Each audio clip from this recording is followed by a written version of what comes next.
Hey guys, welcome back to Contest Prep University. I'm Joe Klemczewski with Adam Atkinson, episode 4 in our series, Your First Contest. And we are at the point where you are getting on stage. Last episode, we talked about what to expect backstage, how to get ready, listening for those cues, pay attention to the expediter. But now you're going to be out there. And I will say, man, Adam, I can think back to being 20 years old backstage for that first time. My heart was about ready to explode out of my chest. Talk about the old public speaking type of anxiety just to go out there for the first time. It feels like going into battle. I mean, it's all on the line now. So number one, maybe address kind of that mental thought process, and then just a little bit of the different nuances between divisions. Once you go out there, you mentioned a couple episodes ago that you may have to do your walk first, and then you're kind of judged in bikini, or maybe vice versa. So let's just kind of go through step by step what people can expect on the stage. Yeah. So this is where you really want to lean on the expediter, because he's going to give you instructions and really direct everyone. Unfortunately, you see this usually happen once every contest is people just follow suit, and somebody goes to the wrong place and everyone else follows them. So those instructions really are important. And I think this is honestly, out of the whole show, one of the best times to listen, and the biggest time that people don't, because you're right back there. And honestly, the last thing you're thinking of is wanting to listen to this person, but it's super important. So make sure you listen to the expediter.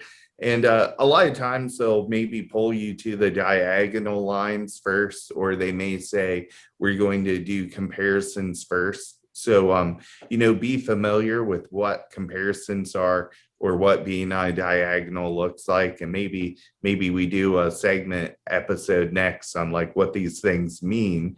But also know what a routine looks like on stage. So a good posing coach is probably going to go over these different scenarios for you. I think that's also where it's really important to have a posing coach that aligns with the federations that you're competing in, so they know what the expediter possibilities that expediter might tell you. Mm-hmm. And this particular kind of information is typically not on a website or on a list somewhere, but you do have to listen at the meetings, especially the on-site meetings where the expediter may go through this. But for example, in some classes, let's go through like some of the bodybuilding type classes. Likely they will just bring you out as an entire class and then start doing quarter turns, look at you, and then kind of separate you and then do some call outs. Some little, I would say kind of old school organizations may bring you out one at a time to hit a little pose, and then hit the lineup. And so you may be called out that way. That's how you enter the stage.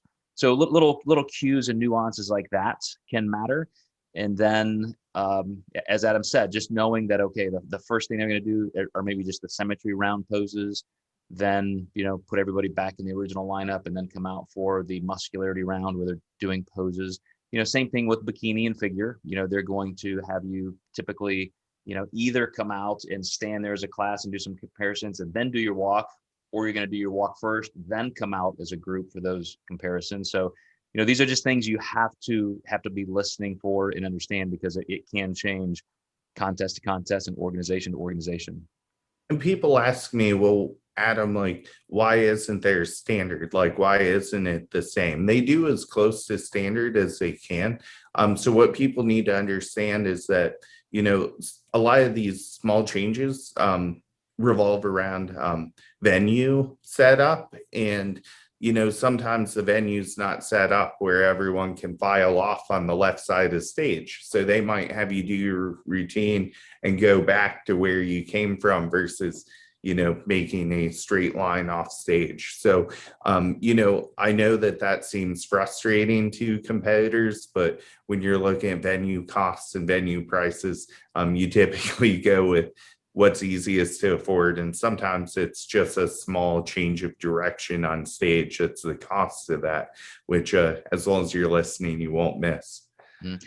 And, sometimes organizations do have some uniformity. They have their standards and their their operating manuals that promoters abide by. But even promoter to promoter, there's just some artistic variability. They like things done a certain way, and sometimes it's organizationally they're trying to keep things flowing a little bit faster or smoother. So it's gonna vary a little bit. But stay tuned, guys. We're gonna wrap this up next episode talking about the finals and the difference in even whether you have a separate finals or it's a live judging type scenario. So we will see you next time in Contest Prep University.